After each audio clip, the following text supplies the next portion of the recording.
shop. I'm here to talk cops who crooked and corrupt, who need to be stopped, who aren't afraid to aim, squeeze and release round after round until they put them in sheets. I said any and everywhere they're hitting it, well aware of what they're doing, and no, they don't care. Everything's illegal and nobody's free. We're all tapped to track, yeah, you and me, hardwired to tune. They watch in the back room with their cameras on Zoom, laughing at me and you, yeah.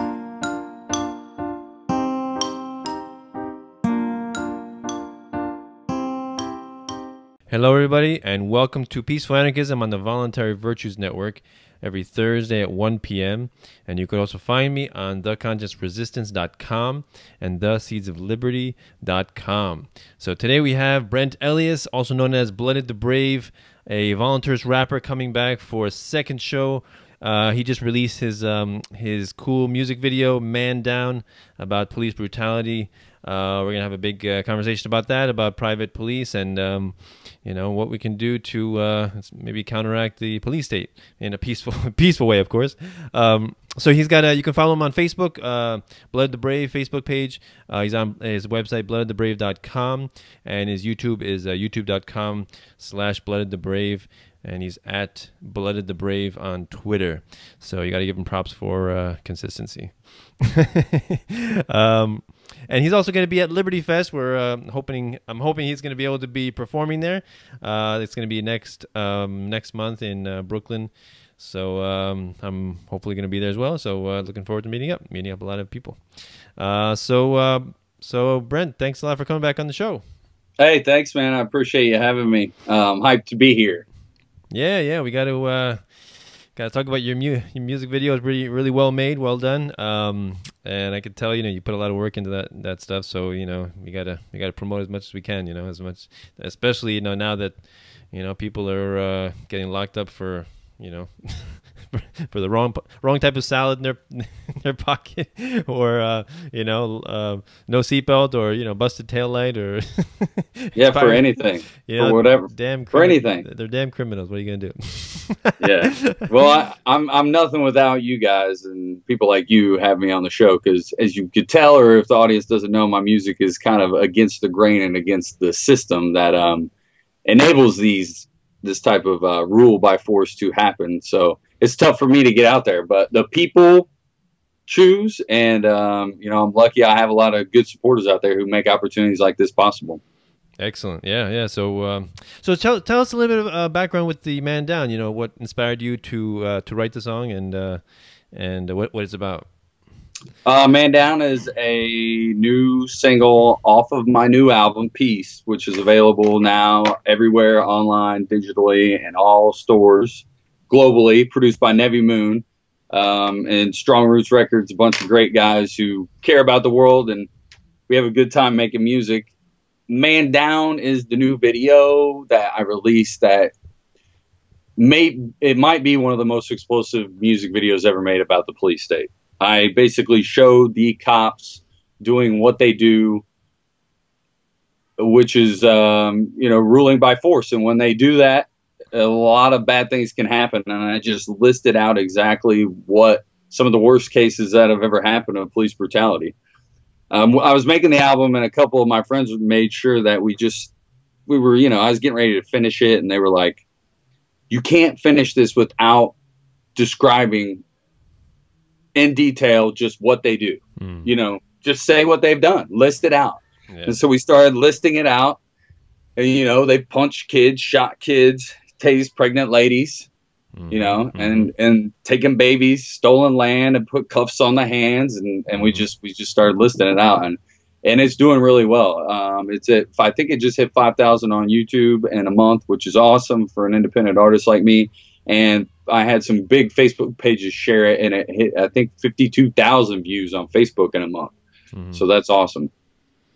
So what do you tell people when they, they watch that and then they say, well, Brent, you can't like, paint with a broad stroke all police, right? They're just trying to do their job. They're just protecting the innocent, and sure, there's a few bad apples, but surely we can't, do away completely with the police, right? What do you say to people like that?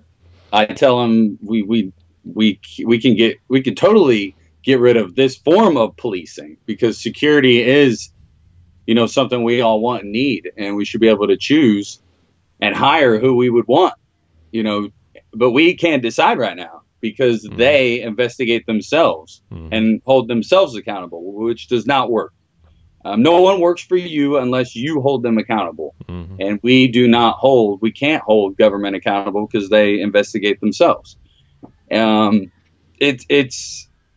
It's grueling to see what is in this music video, what they have done. And it's morally wrong, and it is injustice, and it can't be denied.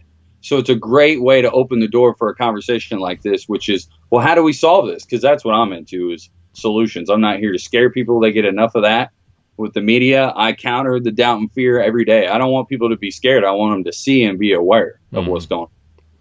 Yeah, I agree. It's all about consent and accountability because, again, like you said, we have no choice. So, we pay taxes and they get paid regardless if they do a good job or not, right? So they don't see the people as voluntary customers.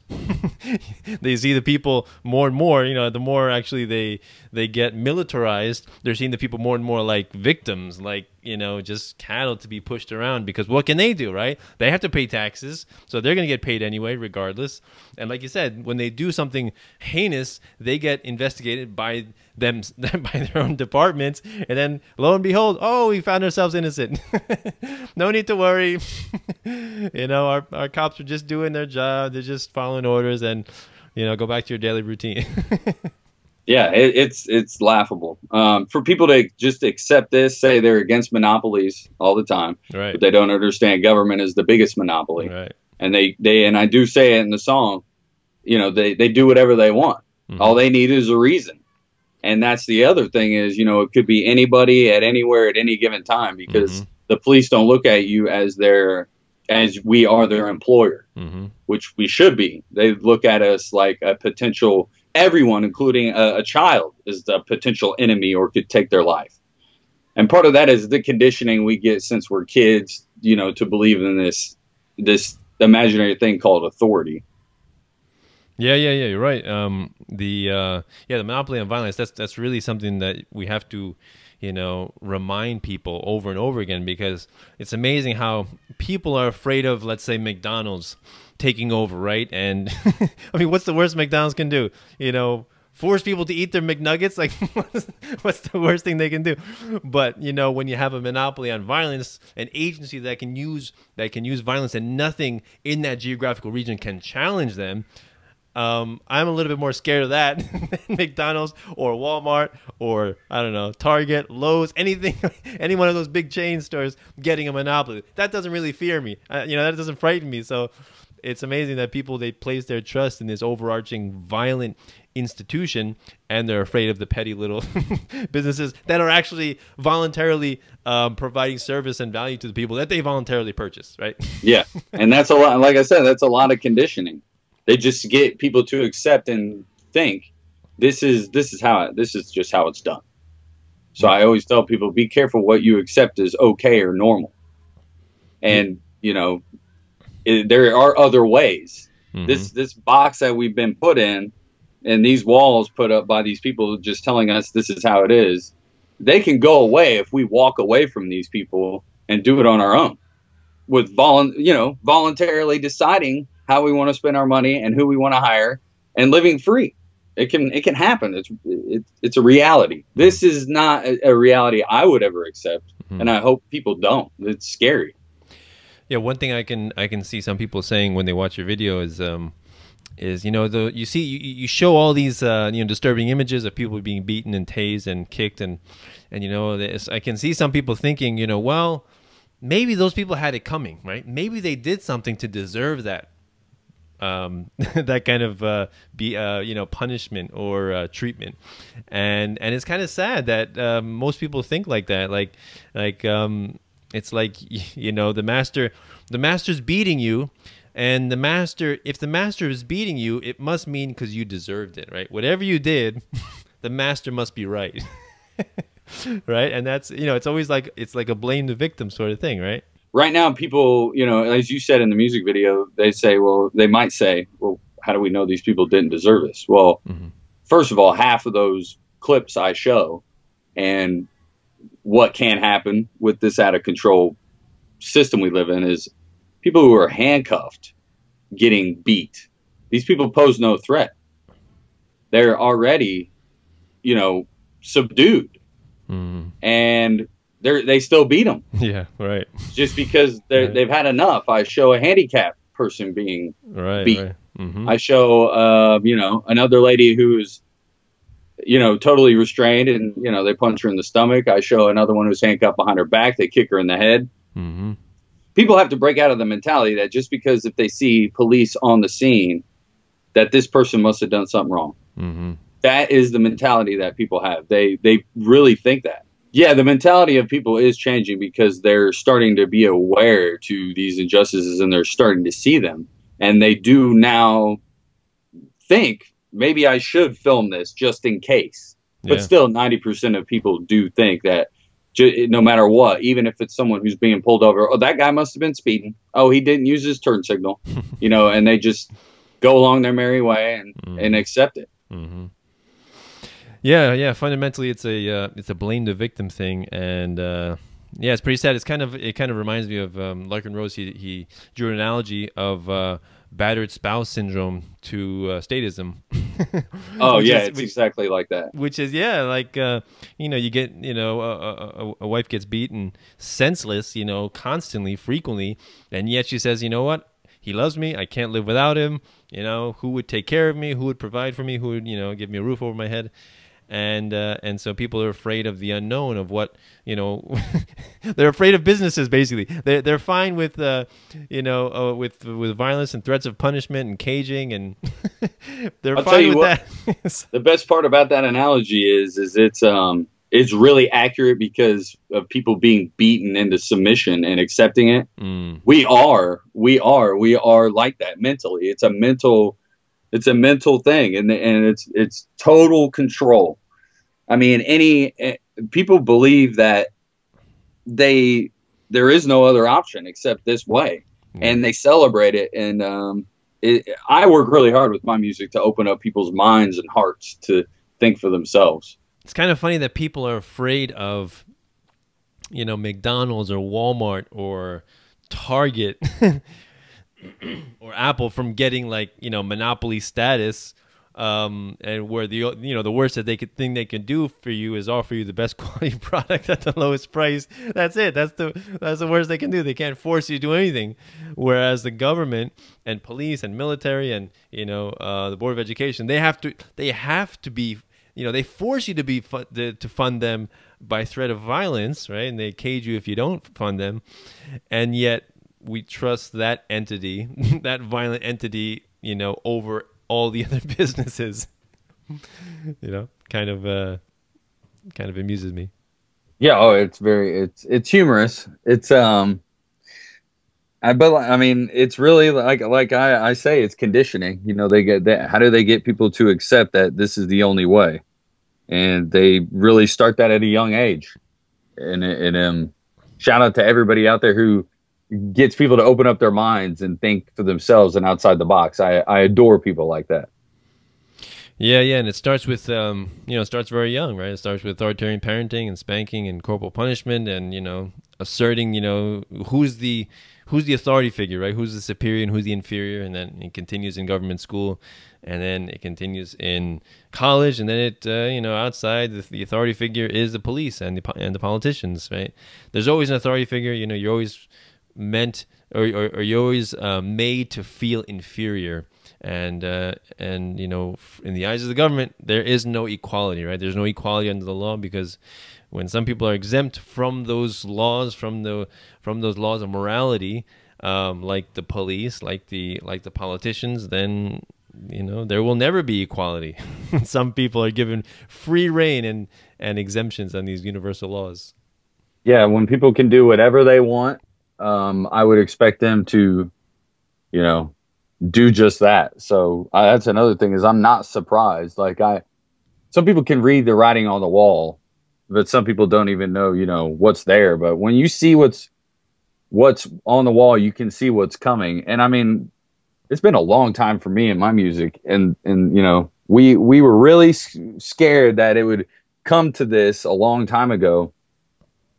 And it really has. It's to the point like now where, you know, they shoot kids, they handcuff kids in school, you know, they yank old ladies out of cars and tase, you know, World War II veterans at traffic stops. It's out of control. Yeah. Yeah, no, and the thing is that you know, everybody, well, most people trust the police, that they're looking out for their well-being, and you know, they're really there to protect and serve the public. But the police are not taught to trust the people, right? They're taught that everybody is a possible aggressor, right? And everybody is suspicious, and so it's always the shoot first, ask questions later mentality, right? Which is why you get people, you know, being shot dead for, you know, there's like this one kid, you know, opening his door with a Wii controller in his hand, and the guy's like, well, I thought it was a gun. Right, right. Or even if, you know, a man has a screwdriver in his hand, you 13 of you guys are that scared that you're just going to mow him down. Right. And yeah, that's happening. And we got to remember, people have a problem with this, and they know it's not right, but they are continually turning to the very problem for an answer. I mean, I tell people the last person you should ever turn to fix a problem is the person who created it. Government is not going to solve this for you. You know, everybody was waiting for a verdict in Ferguson. Well, it doesn't matter what the verdict is. Nothing's going to change because they're going to do what they want. And I think it was, you know, someone's family just sued the state who got killed. I don't know if it was Eric Gardner or somebody else, but they won the case and they got $5 million, you know, paid for from the state, meaning us, the people. Yeah. Paid. So, you know, here we are, you know, paying for all these weapons to be used against us. And we're also paying for their errors. Their mistakes. We pay for their mistakes. I mean, let's get an officer to pay, you know, out of his salary. Let's have him work that off. That's how freedom works. Right. This isn't freedom. This is not what you could call freedom. You could think it is, but it's not. Yeah. So you know, when I talk about, you know, the problems with law enforcement and how, you know, we should do away with it or we should abolish it, people, you know, say, well, what about, you know, protection? Who's gonna, you know, protect us from thieves and murderers and rapists? You know, you just want lawlessness, you just want chaos. And what I like to remind them is that the very fact that you're asking me about protection and security means that that's a demand, right? And many people have a demand in a society or in a group setting. Then, you know, there's going to be entrepreneurs that it's going to capitalize on the demand and produce a company, you know, like private security, to satisfy that demand, because, you know, everybody wants protection. Everybody wants to feel safe. You know, you want your business to be safe. You want to know that you can call somebody to protect you. You know, of course, that's a given, right? So so it makes sense that people would make a business like that. No, you saying that they asked the question who would provide security proves the point that people would need it. Right. Yeah, I mean, they act like, you know, well, who would build the roads? What do you mean? You know, a guy who pours concrete, he would get hired to build the roads by people who hire him and who need roads. It's crazy, man. And I think I just want people to not keep turning to the same people who created the problem. Those people are not going to help you. That's not how we're going to move forward and evolve as free entities, as the people we're supposed to be. I know we're built for more than this, and we are we're getting there. We're not going to be stopped because, you know, we're very special creatures, human beings. We take risk and we make things happen. So we're not the type to be stopped. But what we're settling for is really wrong right now. Yeah, and I think about like all of the people who are already working in private security, like bouncers, like mall cops, like people, people who provide protection for private businesses. Do you hear people like that? Do you hear mall cops accidentally tasing pregnant women? Do you hear people, private security guards in Disneyland, accidentally breaking somebody's arm or, assaulting them for no particular reason? Do you see videos of that on YouTube? No, of course not. It's a great point. It's a great point. I mean, it's really good. Yeah, because they're hired, and they don't want to lose their paycheck, which is the way it's supposed to be. You're supposed to hire someone, and if they act, unaccordingly, you're supposed to be able to fire them and then hire someone else so they know to act a certain way if they want to keep the contract and get paid.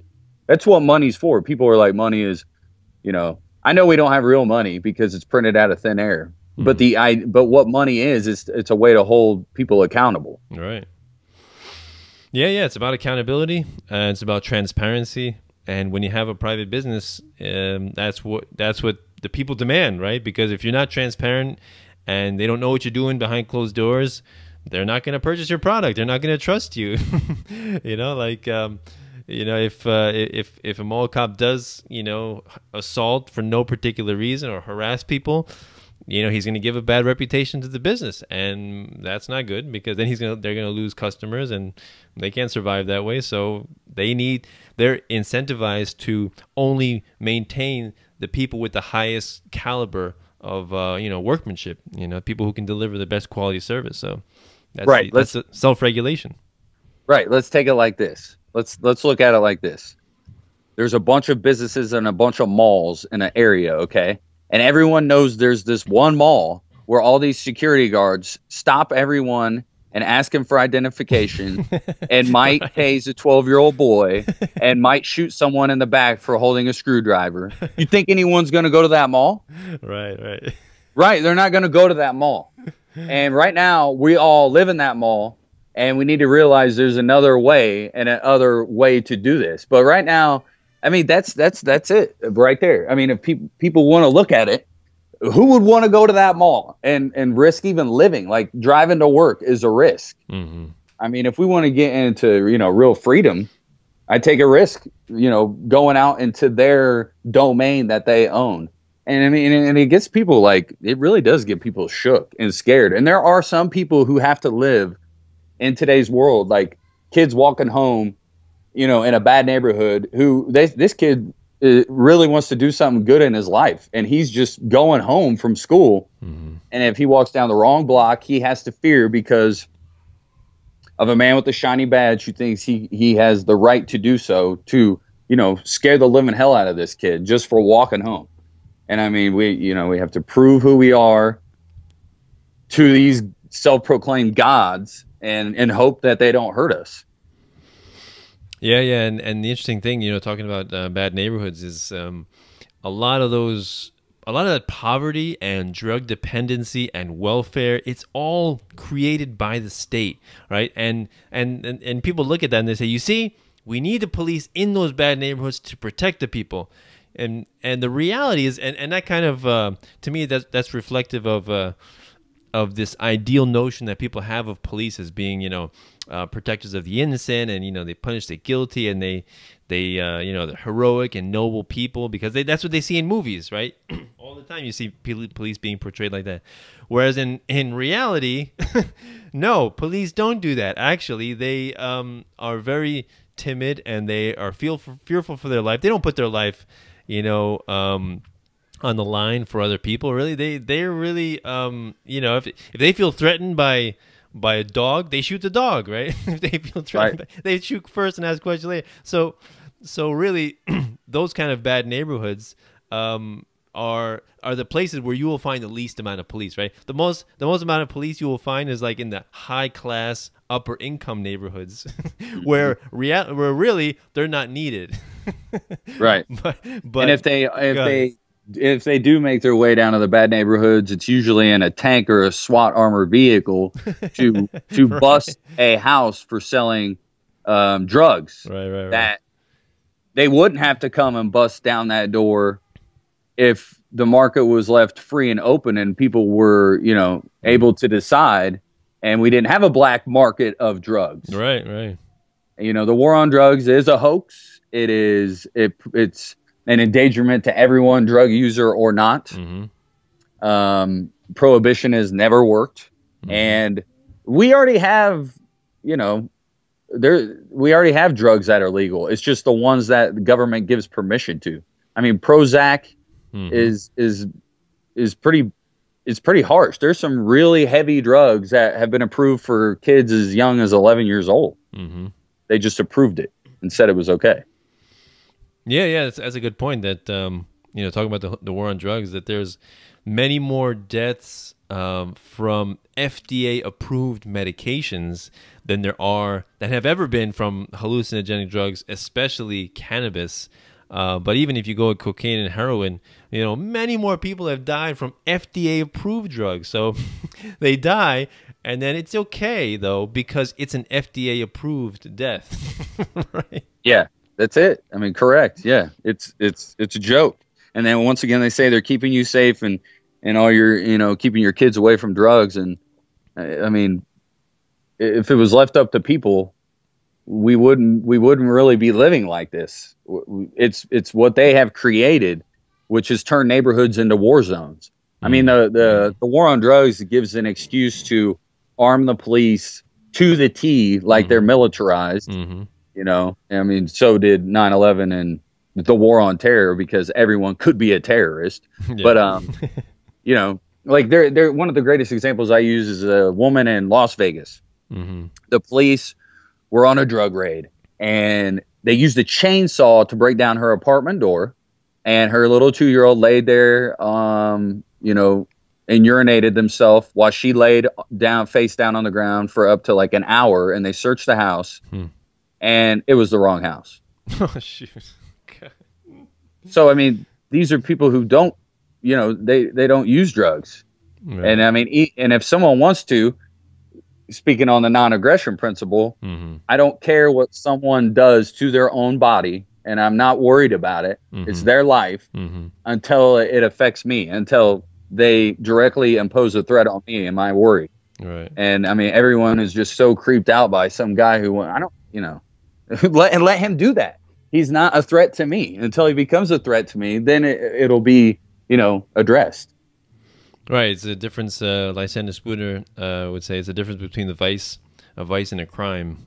Right, a vice is not a crime, right? But crimes are very simple, right? Theft, assault, rape, and murder, right? That's very simple. But and there's a victim in each one of those things. That's a clear-cut way to distinguish a crime, right? And anything else does not have a clear-cut victim, right? Somebody who's smoking a joint in his basement, no clear-cut victim. Making a voluntary exchange with a drug dealer, no clear-cut victim.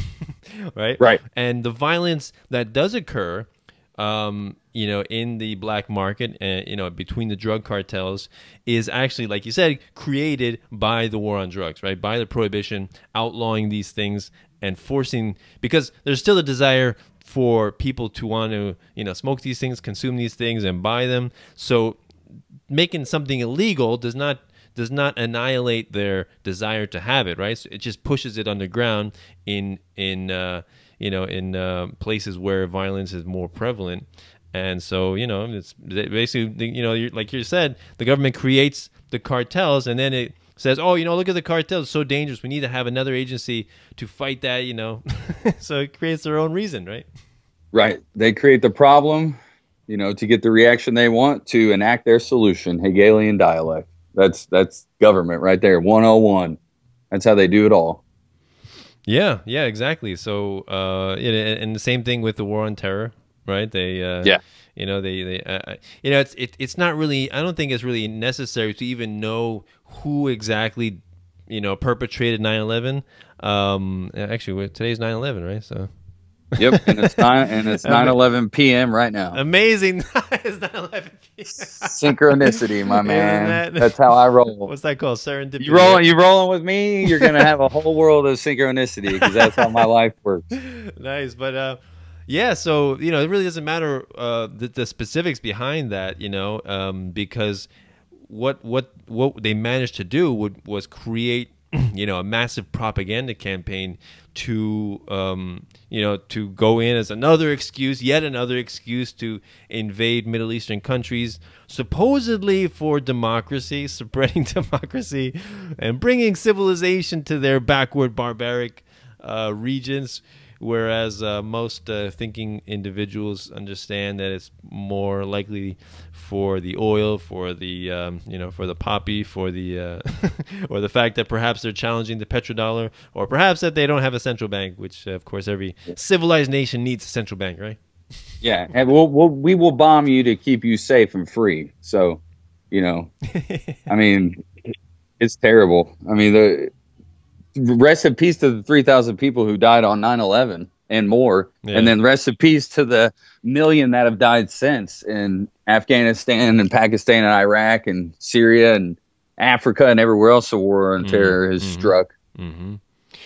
Yeah, I saw a meme today. It said, yeah, rest in peace, the people who died, 2,900 people died in 9/11, and then also rest in peace the 48,000 people who died in Afghanistan, and then like 1 million plus people that died in Iraq, and then like 30,000 people that died in Pakistan and they died for a crime they never committed, right? They just happened to be in the wrong place at the wrong time.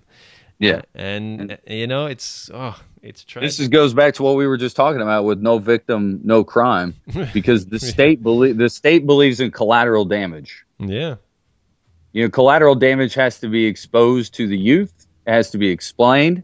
I myself, I talk to my nieces and nephews starting at about, I love is what they get from me, but I'm going to talk to them, in real terms, so they understand morality. And I always tell my nephews, like, one just left for college, and there's one that's, he's a young boy still, but I tell him, less than 100 years ago, by 13 years old, you were supposed to be the man of the house.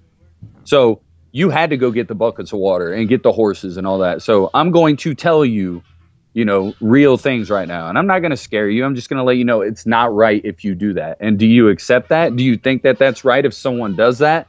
When I speak of like collateral damage, just hurting random people to keep other people safe, it doesn't work like that.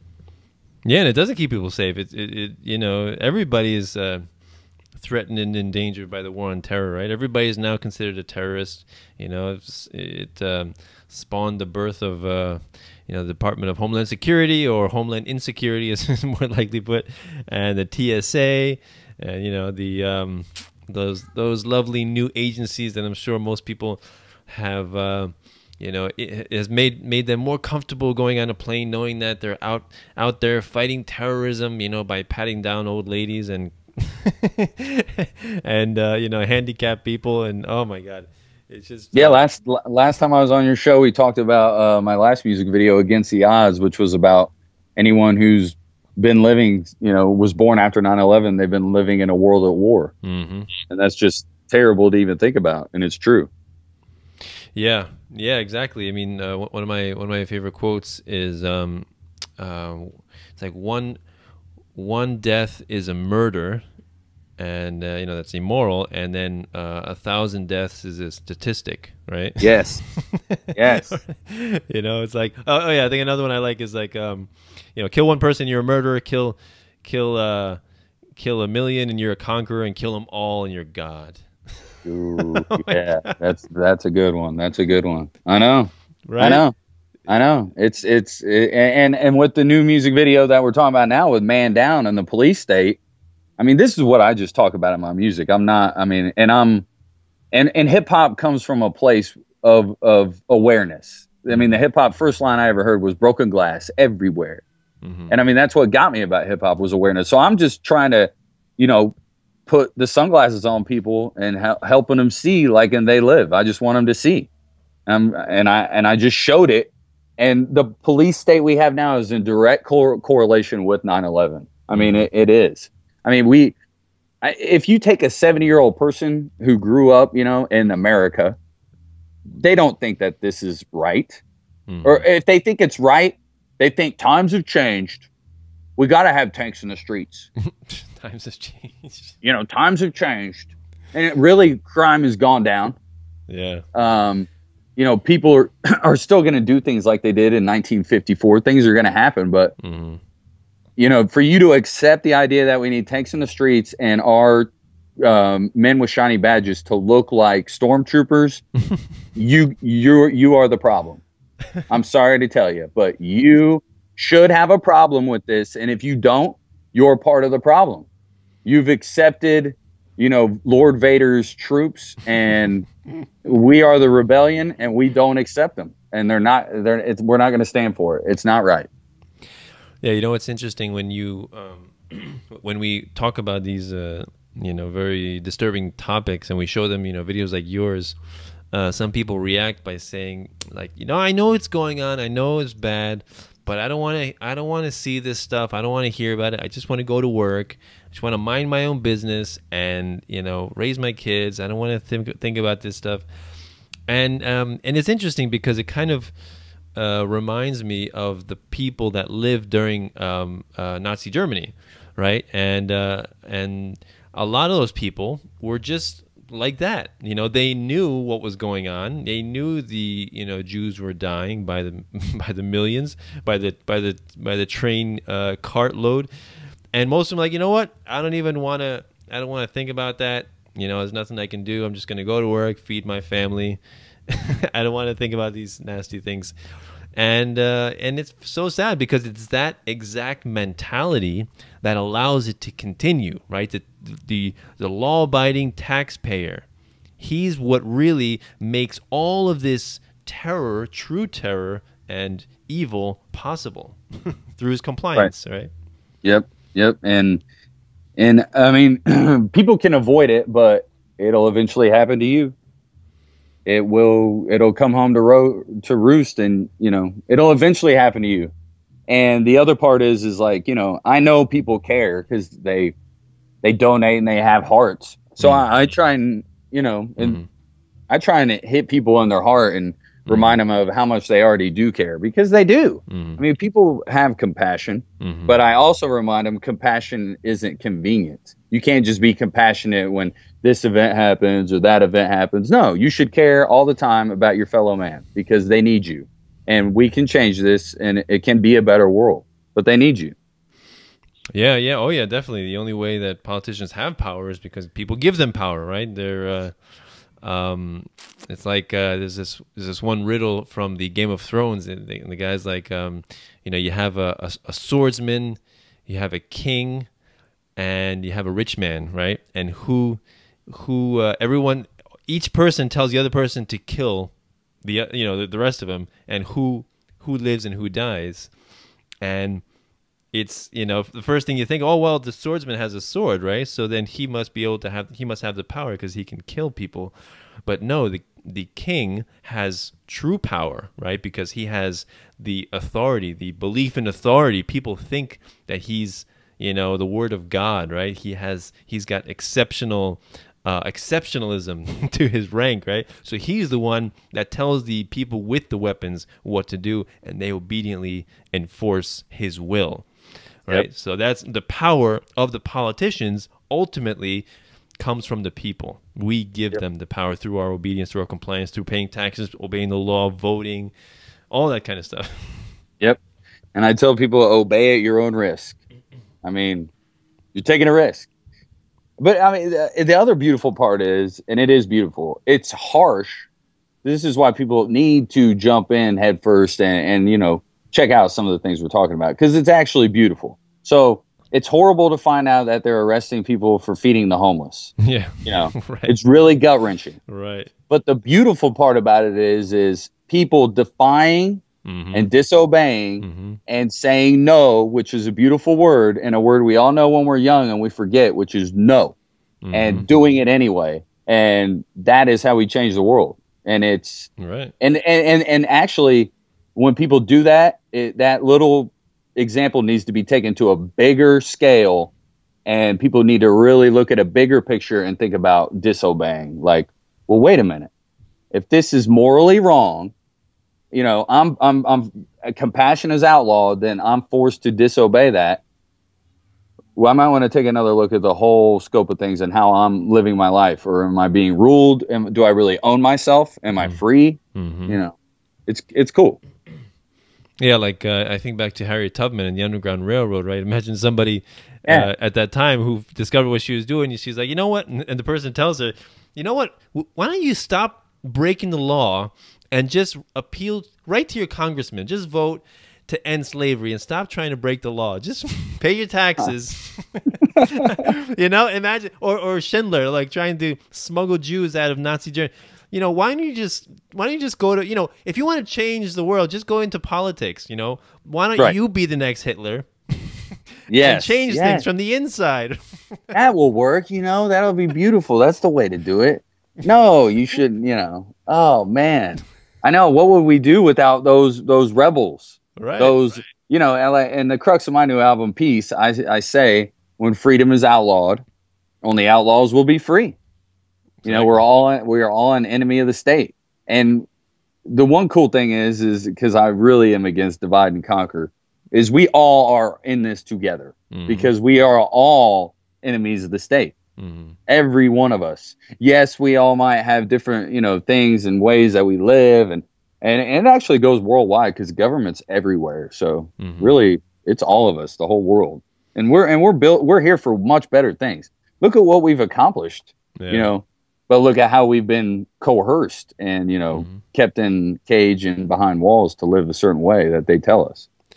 Yeah, I saw a list a few years ago of reasons that you would be considered suspicious or a terrorist by the federal government, and the reasons are just amazing. Like you know, a person who talks about their rights. A person who mentions the Constitution, a person who homeschools, a person who talks about police brutality. You know? Yeah, a person who cares. A person anyone who cares or has compassion, you should really second guess and maybe not want to hang out with. And you might want to report them to your local fusion center. And for all the listeners out there, fusion centers are real. Look them up. It'll take you to spooky Ooga Booga land to know that people that you work with might be working part-time at a fusion center, and just listening to people's calls and reporting people that look suspicious. I mean, it's very strange. But we live in that world, so don't ignore it. Don't deny it. You know, I mean, it's great. It's like, I'm just here to tell this guy that he's on fire over here. And if he doesn't want to listen, then, you know, I'm sorry, he's going to burn. But I'm trying to let people know that there's a problem, right? You know, that's it. Yeah. So, you know, basically, what we try to do is first of all, describe the injustice, describe that government. There is no such thing as a government that protects the people, right? Because the first thing, or the government that protects property rights, right? Because the first thing every government does is violate those property rights through taxation, right? Through involuntary confiscation of money. So there is no such thing as a government that protects property rights. You know, even a limited government is a limited master that, you know, violates you limitedly, and it's still immoral. Like, you know, at what percentage, you know, if 0% taxation is freedom, at what percentage, and 100% taxation is complete slavery, at what percentage is it not slavery, right? Because the way I look at it, even 0.5% taxation is still slavery, because if you don't pay that 0.5%, violence will come to you, right? In the form of big, broad-shouldered men with guns, most likely. Yeah, you don't have a voluntary choice, right, to pay. I mean, they make you pay by force. And the worst part about that is yes, it's your income and your blood, sweat, and tears taken from you, but it's also used against you. I mean, nothing that government builds it works. None of it works. So when people, you know, go by and they're like, oh, these schools and this museum and this, and I'm like, are you impressed by that? I mean, we could make something way better. Look at 8th grade education levels compared to now to 1912. You know, people in college can't even pass an 8th grade math test in 1912. You're impressed by this? I'm not impressed by this. I'm not, you know. Oh, cool. no, we got this new football stadium that we all built, and they took the money by force, and it's, you know, it's neat. And I say, well, first of all, where's our free tickets since we paid for the stadium? Right. And second, I would have built a cooler one. And they just look at you dumbfounded, like, you know, oh my God, this guy he just thinks for himself. What's he mean? No government, or you know, they wouldn't be here to make all this happen. They don't make anything happen. They make things not happen. They destroy things. Mm-hmm. You know, they destroy your way of life. They already take from you by force, and they rule you by force. And everything that they build is null and void. And that's what I'm saying with Man Down. I try to get everybody to realize, you know, go ahead and voice your opinion. But like, I went out and protested for years. And when I was in New York, you know, on 9/11, and I got thrown into a free speech zone in a cage and had an AR-15 pointed at my face. Really? I realized, well, this is pointless. You know, well, who am I? I mean, these people aren't going to listen to me. They got everything banking on this. So then I, you know, really got philosophical with it and started opening up the Pandora's box and realized, you know, this is the way to do it. With one conversation with one person, already letting them know that they're free, and all that we got to do is walk away from these masters. Right, exactly. And it's like this cartoon. I like, you know, you see the politician on the plank, and the people are standing on the plank holding him over this cliff, and then, you know, all you have to do is walk off the plank. Yes. Right? Not give him your support, your participation, your obedience. Yes, it's the best. I love that. I love that. Right. Well, what's that quote from the 1500s? You know, all you have to do is walk away. We hold them up, and if we just walk away, they crumble in on their own impression. Right, on their own weight. Yeah, yeah. And going back to, you know, the list of you know, ways, and it takes no violence. That's why. Oh yeah, right. Yeah, because I really don't like. And now you have every right to defend yourself if someone's attacking you. You know, and these guys are. You know, but when we peacefully assemble, you better expect them. I mean, they've had sound cannons since 2003. I guess some people really haven't really known what was growing since 9/11, but I have. And they've been using all these militarized weapons since right after 9/11 on people who had a problem with it. You know, G8 summits and all types of things. But I would fully expect, if you want to go out on the streets and voice your opinion, I would expect to be in the middle of a war zone. Do you really want? You can do that if you want, but are you really going to change anything? Because, like in Egypt, they've had 3 revolutions, and they install a new version of the same problem every time, and it's called government. Right. So nothing has changed. Yeah, it's funny. You know, every time there's a revolution and or hyperinflation, you know, or you know, the dictator gets assassinated, they're like, all right, so who's gonna rule next? That'll solve it, you know. Put somebody else. Another election. Who are you gonna vote for now? Who else is gonna violently subjugate us for the next 10, 20 years? Any takers? That's a perfect statement. Violently subjugate us. Yes. Who will we bow down to next?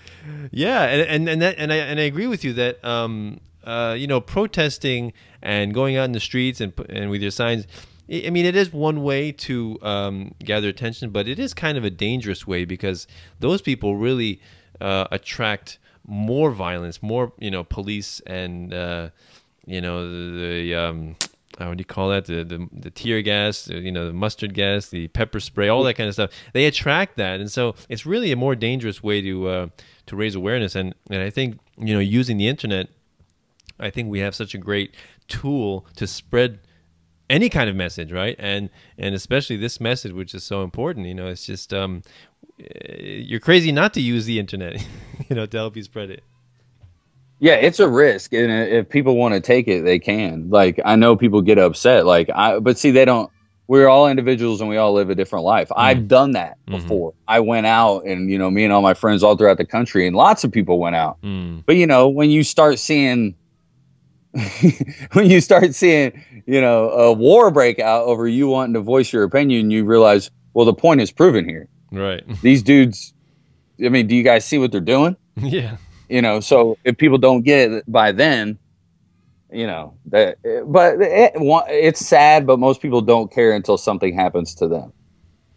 And the way I look at it too, it's kind of like begging too. When you're out there and your signs, I don't know, let's hold these Wall Street, evil people accountable or whatever. It's like you're begging your politician, do something about this, please do something, master, please change things, master, please. Yeah, you're asking the people who cause the problem. Who cause the problem again. So what we're trying to do, we're trying to talk to the people themselves directly, not the politicians. They're not going to change things, right, or change things for the better. No, I mean, I think it would be amazing, like I don't know. It's scary and it's sad, like, because a lot of us saw this happening. But okay, I saw footage from Ferguson, okay, where all the people were outside, and these people have been ruled by force and intimidated by militarized police forever. And everyone came outside of their house, all ages, races, and creeds, and moved these police off of the streets without touching them. They just did it by the same thing that the cops do to us, pure intimidation. Mm-hmm. And the look on these officers' faces was kind of scary. Because I also saw another video making man down of a person being beat in Target, okay, by 5 police officers, 1 person, and everyone in the Target, like the civilians, were like, oh no, you can't do this. They actually were going to step in and help someone being brutalized. Yeah. And to see the look on the 5 officers' faces, I really saw a glimpse of a thing I don't want to see happen. And I hate violence and war at all costs. It's not going to solve anything. If we could get even police to understand that, hey, we want to hire you and we want to hold you accountable. Mm-hmm. You just got to walk away from these people that rule us by force and start a security company, and we'll hire you, and it'll be an awesome thing. I mean, that's what we got to do, because I really can't stand these fake revolutions. Yeah. Yes, that's a good point. That a lot of people who have these various government positions, they do have they're kind of working in jobs that can be replicated in the free market. Oh, like police and private defense, or even teachers in public schools, right? They can go to private schools, or start their own small little thing. And except I guess IRS, they really have they would be useless. They can go be shoe salesmen, right? They'll be really good at that. But yeah. So police, in one sense, there's a guy that's on the Seeds of Liberty podcast. He's a ex-military guy, and so he was saying that we should really try to appeal to soldiers and police, because if we can get them on our side, because they're so skilled already in combat and things like that, and strategy. The way he described it, he's like, it's like having a set of Swiss Army knives on your side. Yes, it's very true. I have a friend who, he's going into security. He's trying to start a security company, and I really get him excited about it. I'm like, bro, you understand when I talk about my music? You see what's going on in the world? And he's like, yeah. And I go, people are going to come to you. You are the future. You're going to have a huge company if you take this serious and get your training and play their game right now. Get your paperwork. Do whatever you got to do, but you are the future, because people want to be able to hold someone accountable. This is ridiculous. So he really, and through that door, mentioning that, I got him to think, about a free market and about voluntarism and about, anarchism. And people already get it. I actually think most people are all already anarchists because they don't want to be ruled. They don't believe in being ruled. They just don't know they are. Yeah. Yeah, I saw an interesting statistic in this book I'm reading called Feardom, How Politics Rules You by Fear, by Conor Boyack. And he was saying that the odd that you'll die by a terrorist is like 1 in 20 million, and the odds that you're going to die by a lightning bolt is 1 in 5 million, and the odds that you'll die in a car crash is like 1 in 500,000. The odds you'll die in a bathtub is like 1 in 800,000. Yeah. So you're more likely to die in your bathtub or by a lightning bolt than by a terrorist. More people died from peanuts than terrorism. Right, right. From allergic reaction. Yeah, and the same thing with police brutality is like, I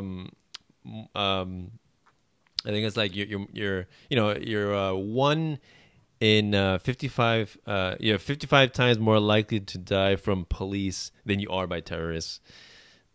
So people are afraid of boogeymen an ocean away, whereas their true oppressors and subjugators are here at home with license to kill. Yes, license to kill. And, a quarter of the world's prison population is in America. So Right. that's freedom. That's the freest country in the world. They hate us for our freedoms, right? Yeah. They hate us, I mean, no, the whole premise of Man Down and my music, in general, that one is just really hard hitting. But, I got other songs and albums that go on about it, but you're not free. And if you think you are, just look at the prison population. I mean, it's horrible. And I feel bad for kids, with the war on drugs and just really cops having an excuse, government having an excuse to do whatever they want. They break up families. They take away fathers. There's people in jail who harm no one but themselves. That's not a criminal. No victim, no crime. Who'd they harm? They harm themselves, and they're in jail. No. And they talk about like they're helping people and rehabilitating people, and no, it doesn't work like that. Like, I'm one of the few people on holidays, I actually like really feel for the people that are in jail and families that have members of their family in jail, because I know not all of them deserve to be there. I know it. And I think about that, and really, I wish people thought about that more, because it's kind of gut-wrenching when you realize just how many people are in prison in the United States. Yeah, I think it's something like 60% of people in prison, I guess federal prisons, are there from drug-related offenses, and it's just tragic. They're all victimless crimes, and one of my favorite memes is you see a bunch of prisoners in prison, and it says just a few more laws and utopia will have been reached. Yeah. Yeah. That's all we need, right? More violence in the system. No, it goes back to what we were saying earlier with people looking at police, like, anyone getting pulled over, anyone having an encounter with police, they're assumed to be guilty. Right. That mentality has got to change, because the state, is there to take your money, and you are harming no one, and it can escalate very quickly into, if you don't comply, you just might die. And as I say in the song, I just wish next time, think about it, because it could be you. Yeah. One of my favorite quotes from the Nazi era in Nazi Germany is, I forget who said it, but he's like, first they came for the union workers, but I did not speak out because I was not a union worker. Then they came for the Jews. I did not speak out because I was not a Jew. And then they came for me, and nobody came to help me because, or nobody spoke for me. There was nobody left. Yeah, there was nobody left to speak for me, right? So, it's so important that we recognize that other people from other countries, or even people in our own country, that we're all the same. All this infighting, black versus white, rich versus poor, employer versus employee, legal versus illegal immigrant. It's all, divide and conquer, right? It's all just petty infighting, and that's the kind of distractions that rulers and masters and politicians thrive on, because they don't see the true injustice, right? They don't see how much we're being robbed, how much we're being caged and beaten into submission, when they encourage this kind of racism. And that's the other thing with racism, is like it's so encouraged and stirred up in the media. If you notice, they love it, because it just gets people focused on that. It's the white people, right? It's a weapon. It's a weapon, and it's divide and conquer, because like we have an immigration crisis all over the world, and people care about humans, and they have something to say about people immigrating, but they have nothing to say about the people who caused the problem for people to risk their life to cross oceans, or to risk their life to cross imaginary lines drawn from space by dictators. They have no problem with the bombs that were dropped or the criminals that run their government. They want to point their finger at these people trying to flee war zones and get mad at them. It's disgusting. Yeah, right. It's, blame the victim.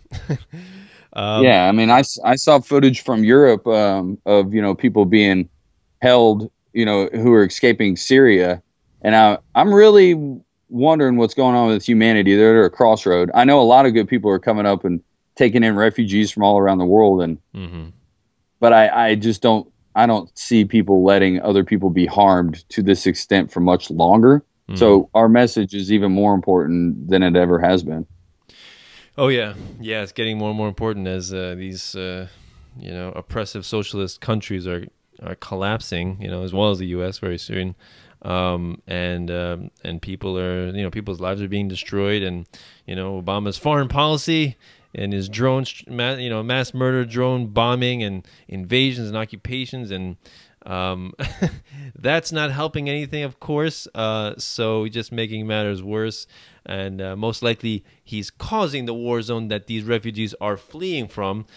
Surprise, surprise. So he and his homies, all of the emperors have no clothes on. Right. All of the governments, everyone at the United Nations, head of the Security Council. Security is what they call it. Really, they're the most terroristic organization out there, just dropping bombs after bombs on people, and collateral damage is accepted by the state, and by free humanity, we don't accept that. We don't accept other people being harmed. Right.